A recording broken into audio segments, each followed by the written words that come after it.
ನಮ್ಮ ಸಿನಿಮಾ ಕ್ಲೈಮ್ಯಾಕ್ಸಲ್ಲಿ ಕಡೆ ಹಾಡು ಹಾಡಿದ್ದು ಇವರು ಝೋಹಾನ್ ಅವರು.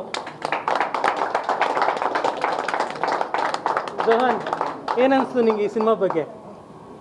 ಹಚ್ಕೊಂಬಿಟ್ಟ ಸರ್ ಪಾಪ. ಹೇಳಿ.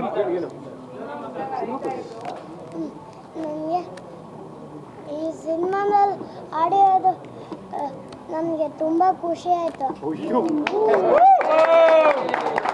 ಇವನಿಗೆ 5 ವರ್ಷ ವಯಸ್ಸು. ಸಿನಿಮಾ ಬಗ್ಗೆ ಏನನ್ನಿಸ್ತು? ಚೆನ್ನಾಗಿ ಅನಿಸ್ತು.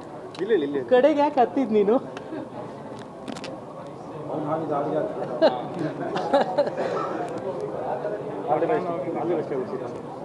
All the best. Thank you. You. Zohan ಅವ್ರ ತಂದೆ. ನಮಸ್ಕಾರ ಎಲ್ಲರಿಗೂ.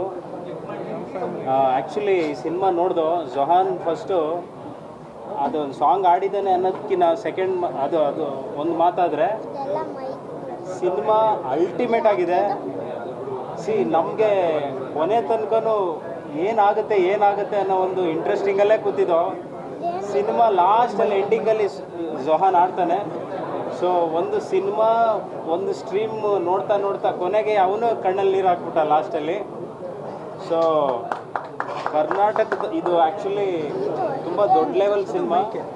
ಕರ್ನಾಟಕ ಜನ ಎಲ್ಲರೂ ಇದನ್ನು ಬಂದು ನೋಡಿ ಹಾರೈಸಬೇಕು. ಈ ಥರ ಪ್ರೊಡಕ್ಷನ್ ಬೇಕು, ಈ ಥರ ಸಿನಿಮಾಗಳು ಬೇಕು, ಈ ಥರ ಡೈರೆಕ್ಷನ್ ಬೇಕು. ಆಮೇಲೆ ಸ್ಟಾರ್ ಕ್ಯಾಸ್ಟ್ ಏನು ಮಾಡಿದ್ದಾರೆ, ಅದ್ಭುತ. ಒಬ್ಬೊಬ್ರದ್ದು ಆ್ಯಕ್ಟಿಂಗು ಆ ಕ್ಯಾರೆಕ್ಟ್ರಿಗೆ ಹೆಂಗಿದೆ ಅಂದರೆ ಅವ್ರು ನಿಜವಾಗ್ಲೂ ಅದು ಕ್ಯಾರೆಕ್ಟ್ರಲ್ಲೇ ನಾವು ನೋಡೋಕ್ಕೆ ಸಾಧ್ಯ ಆಗಿದ್ದು ನಮಗೆ. ಅದ್ಭುತವಾಗಿ ಬಂದಿದೆ cinema. And all the best for the cinema. ಇದು ದೊಡ್ಡ ಲೆವೆಲಲ್ಲಿ ಹೆಸರು ಮಾಡೇ ಮಾಡುತ್ತೆ. ಜೈ ಬಲರಾಮನ ದಿನಗಳು. ಅಲ್ಲ ಅದನ್ನ ಹೇಳು ಇರಲಿ. ನಿನಗೆ ಸಿನಿಮಾ ಏನನ್ನಿಸ್ತು? ನನಗೆ ಸೂಪರಾಗಿ ಅನಿಸ್ತು. ಸೂಪರಾಗಿ ಅನ್ನಿಸ್ತಾ? ಆಯ್ತು, ವೆರಿ ನೈಸ್.